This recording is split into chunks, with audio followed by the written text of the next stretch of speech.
Colombia held a ceremony on Wednesday to mark 5 years since the historic peace agreement signed between the Colombian government and the Revolutionary Armed Forces of Colombia, People's Army in Havana.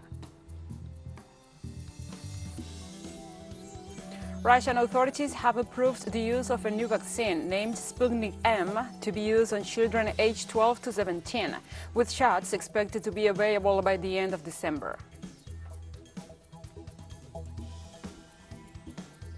The Moroccan capital saw protests on Wednesday in support of the Palestinian cause and against the visit of Israeli Defense Minister Benny Gantz.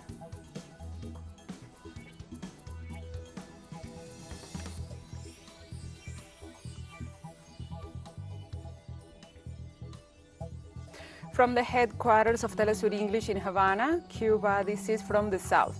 I'm your anchor, Gladys Quesada, and these are the news. Colombia held a ceremony on Wednesday to mark 5 years since the historic peace agreement signed between the Colombian government and the Revolutionary Armed Forces of Colombia, People's Army in Havana.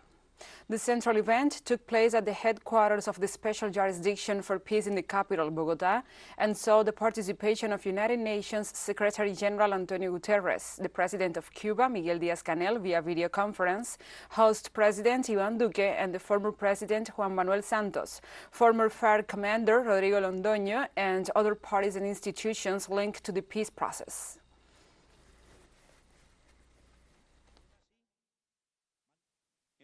In a world marked by conflicts, many of them without an end in sight, a peace agreement negotiated to put an end to a conflict that many believed had no solution is something unique and very valuable.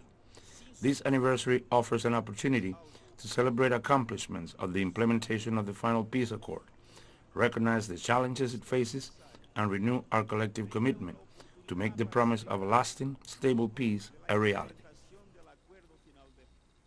And the Cuban President, Miguel Díaz-Canel, expressed his country's support for any initiative presented to boost a political and negotiated solution to the conflict in Colombia. Cuba's position regarding the Colombian armed conflict is a position of principles and it is fully recognized. Our country has supported initiatives presented to a negotiated political solution and will continue to do so. We are convinced that pursuing Colombian peace must be a priority for this nation, and these efforts must have the support of nations of the region and other latitudes. Cuba has been, is, and will always be a country of peace, a brother of Colombia. Thank you very much. Former Colombian President and signatory for the 2016 peace accords, Juan Manuel Santos, highlighted the obstacles to the implementation of the agreements and condemned the ongoing killings of former combatants and social leaders. Thank you very much, dear Antonio Guterres, United Nations Secretary General, for your invaluable support, for the support of the system as a whole and that of the international community. That support, we would not be here at this commemoration. It has never been easy to make peace. The United Nations knows that this agreement, unique for its comprehensiveness, for its ambition, and because it has agreed on a special justice system to guarantee the rights of victims, which has become an international benchmark, it has not been without difficulties and breaches. The most obvious ones have been pointed out by the United Nations itself, and it is not appropriate to repeat them here. But without a doubt, the most serious and worrisome has to do with security assurances. The killing of more than 300 ex-combatants and hundreds of social leaders is clearly unacceptable.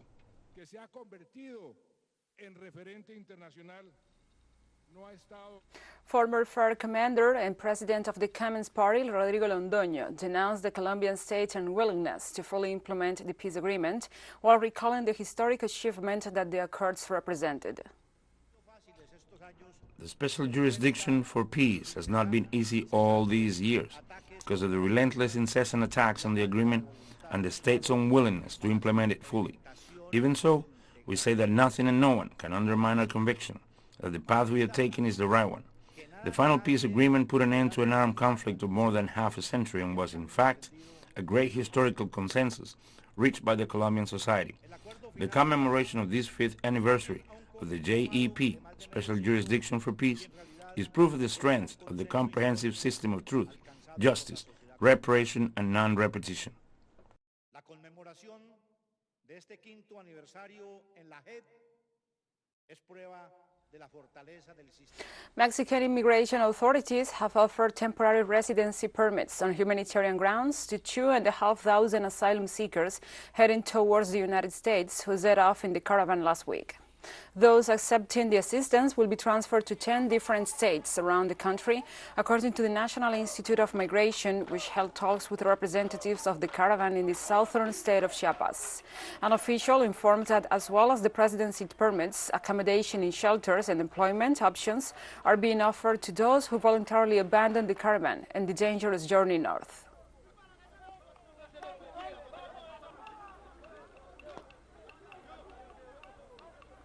And now we move on to other topics. 5 years after his physical departure, the legacy of Fidel Castro Ruz, Cuban and Latin American leader and one of the most prominent figures of the 20th and 21st centuries, still persists.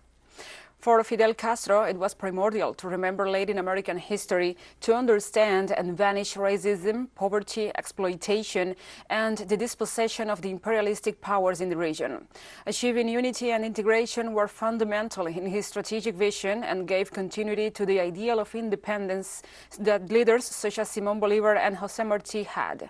He advocated for integration of Latin America and the Caribbean. Under these principles, Fidel conceived the Bolivarian Alliance for the Peoples of Our America, ALBA, then in 2005, Petrocaribe, in 2007, the Union of South American Nations, UNASUR. Fidel was a supporter of internationalism, as solidarity has been a pillar of Cuban foreign policy, expressed in medical aid, cultural and sports missions in countries of the region especially. Fidel's greatest legacy is to demonstrate that there are alternatives to neoliberal and hegemonic models, and that certainly a better world is possible. Por eso, gracias y adelante, porque seguro venceremos. Fidel, además de... And Cuba experienced a special night this Wednesday when students held a vigil in the stairs of the University of Havana on behalf of Cuban youth to commemorate the 5th anniversary of the departure of the commander and the leader of the Cuban Revolution, Fidel Castro.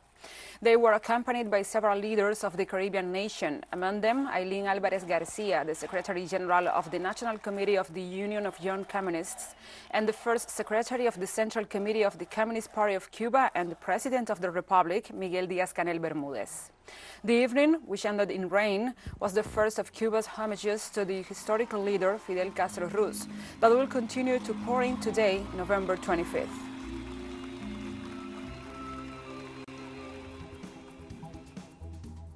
We'll take a short break now. Join us again after this.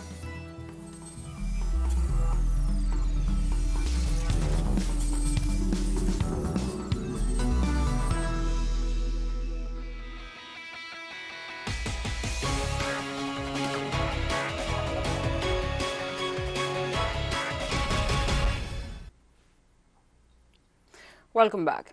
In Honduras, the logistical deployment for the general elections of Sunday is advancing, at the same time that candidates call for peace after a campaign that has seen assassinations and widespread political violence.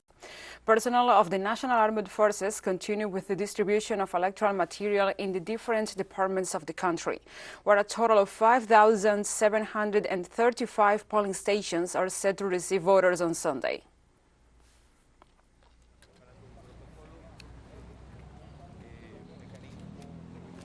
Chilean presidential candidate José Antonio Cast had to flee a campaign event, a rally under police escort, as local residents made it known fascists are not welcome. The visit to the far-right presidential candidate to the working-class neighborhood of Lo Espejo in the southwest of the capital Santiago and one of the poorest neighborhoods located in the metropolitan region of the Chilean capital sparked indignation.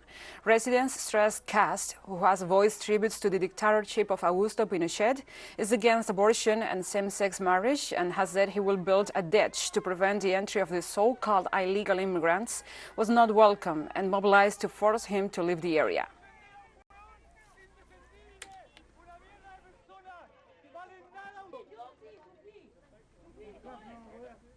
A Norwegian sailboat arrived in Havana on Wednesday for an environmental mission in Cuba. The visit is part of an environmental initiative to produce fish hatchlings in Cuba. The project, called NORAD, will be signed on board of the boat by Cuban and Norwegian officials. The arrival is part of an international tour, and it seeks to raise awareness on the conservation of disease based on the United Nations Sustainable Development Goals. During their stay, the crew will offer a seminar on sustainability, environment, and governance for the future of the oceans, which will be hosted by the Cuban National Hotel in coordination with the Fisheries Research Center and the Marine Research Institute of Cuba.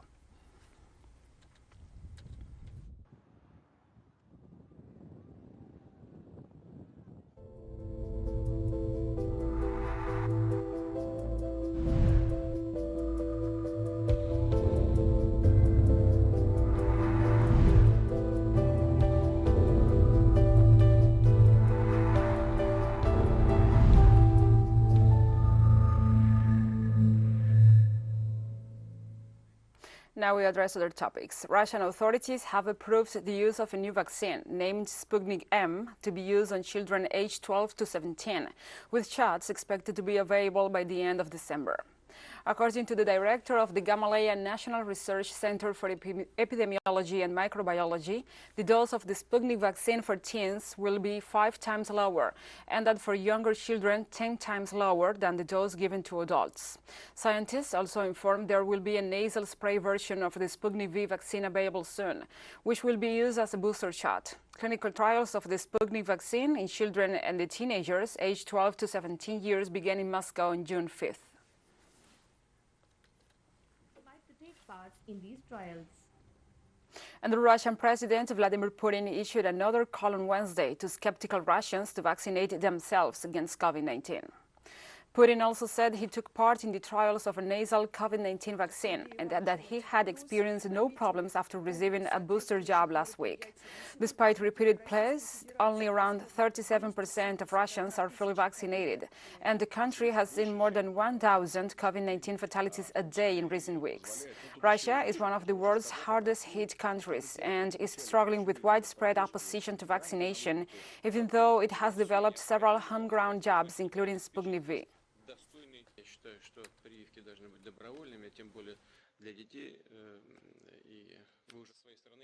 For my part, I recommend that everybody be not only vaccinated in a time, but also revaccinated, which is extremely important. Exactly 6 months after the vaccination, my antibody numbers dropped, and the experts recommended a booster vaccination procedure, which I did a few days ago. I first received it in the form of an injection, and the next day, after talking to Denis Yurevich, he himself, by the way, conducted the second part of the procedure. He sprayed the powder in nasal form. So, what is this? It is the same syringe, but instead of a liquid substance, he took the powder, asked me to inhale deeply 3 times. He sprayed one side, then the other, and I sat there for 15 minutes, and that was it. I didn't feel anything, to be honest. I just sat there for 15 minutes. That's all.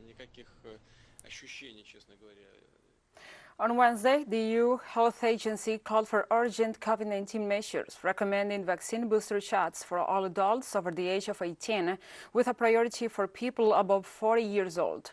The agency also urged countries to increase their overall vaccination rates, especially those with low uptake, as Europe faces a surge in cases. Modeling scenarios run by ECDC for the most recent rapid risk assessment on COVID-19 indicate that the potential burden of disease risk in the EU EEA from the Delta variant is very high in December and January, unless public health measures are applied now in combination with continued efforts to increase vaccine uptake in the total population. The World Health Organization on Wednesday warned governments not to rely on vaccines alone to tackle rising COVID-19 rates, noting that people who were vaccinated could still transmit the virus. Last week, more than 60% of all reported cases and deaths from COVID-19 globally were once again in Europe. The sheer number of cases is translating to unsustainable pressure on health systems and exhausted health workers. In many countries and communities, We're concerned about a false sense of security that vaccines have ended the pandemic and that people who are vaccinated do not need to take any other precautions. If you're vaccinated, you have a much lower risk of severe disease and death. But you're still at risk of being infected and of infecting others. We cannot say this clearly enough. And protests continue in Guadeloupe, where demonstrators gathered to protest against compulsory vaccination. Violent protests and demonstrations have broken out in the French Caribbean territory of Guadeloupe after Paris made COVID-19 vaccination mandatory for health workers. The Guadeloupe prefecture said protesters had fired on security forces and firefighters.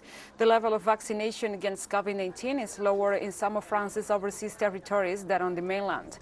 But the government warned Sunday that even there were worrying signs of rising infections.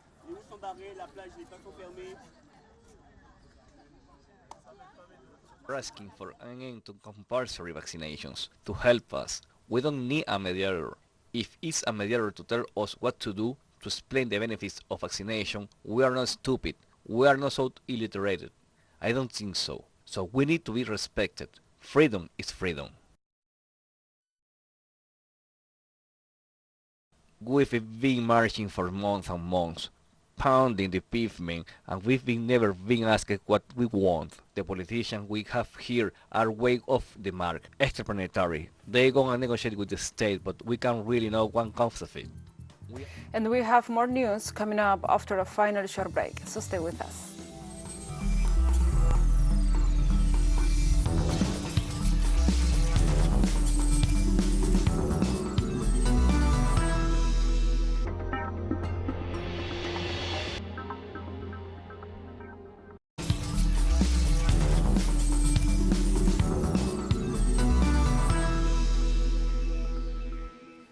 Welcome back. Morocco saw protests in support of the Palestinian cause as Israeli Defense Minister Benny Gantz visited amid a heavy security presence. Police dispersed the group of pro-Palestinian protesters who tried to demonstrate near parliament in the Moroccan capital Rabat late on Wednesday. The demonstrators condemned the normalization of ties with Israel as a treason. Morocco normalized ties with the Israeli regime last December, shortly after a similar announcement by the United Arab Emirates and Bahrain, following pacts brokered by the former U.S. President Donald Trump.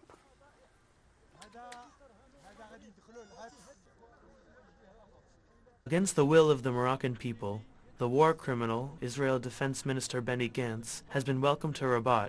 Benny Gantz, whose hands are stained with the blood of the innocent. We came to protest against the visit of the war criminal, the Zionist minister to Morocco. We do not accept his visit, and we consider it a mistake and a betrayal to the vaccine.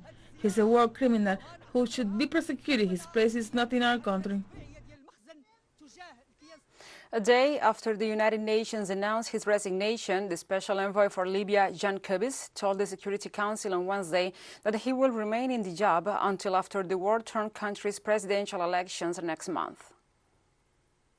In a letter to the Secretary General, I also confirmed my readiness to continue as the Special Envoy for a transitional period, and that, in my opinion, should cover the electoral period, to ensure business continuity, provided that it is a feasible option. I hope an appropriate solution will be found.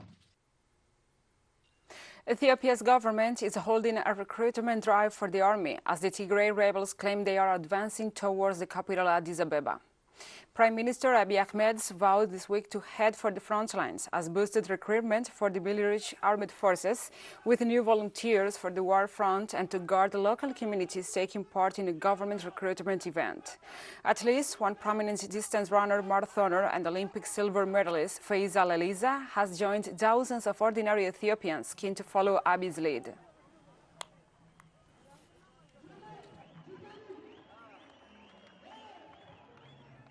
On Wednesday, UN Secretary General Antonio Guterres called for an unconditional and immediate ceasefire in Ethiopia as he addressed the peace process in Colombia in a visit to the South American nation. International alarm has increased over the escalating year-long conflict, prompting foreign governments to tell their citizens to leave amid fears Tigrayan rebels could soon march on the capital. The fighting has killed thousands of people and forced hundreds of thousands into famine-like conditions. Me inspira a hacer hoy un llamado urgente a los protagonistas.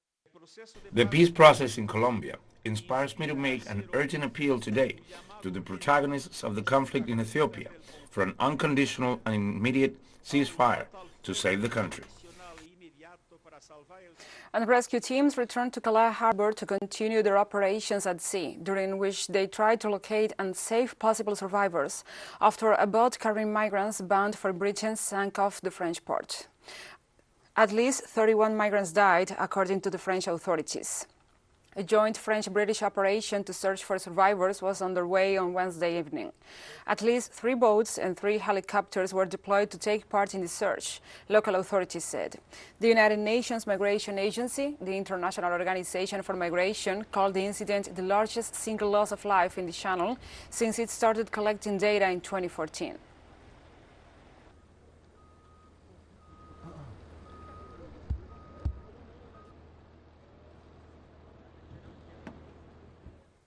Meanwhile, early asylum seekers arrive on the south coast of England after being intercepted by rescue volunteers and UK border force vessels as they try to cross the English Channel from France, small inflatable boats.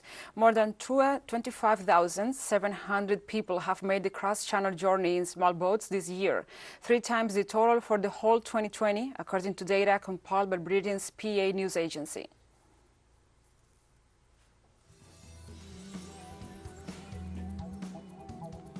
And we have come to the end of this news brief. But remember, you can find this and many other stories on our website at telesurenglish.net. And also, if you feel so inclined, please join us on social media. We are on Facebook, Twitter, Instagram, and Telegram. For Telesur English, I'm Gladys Quesada. Thank you for watching.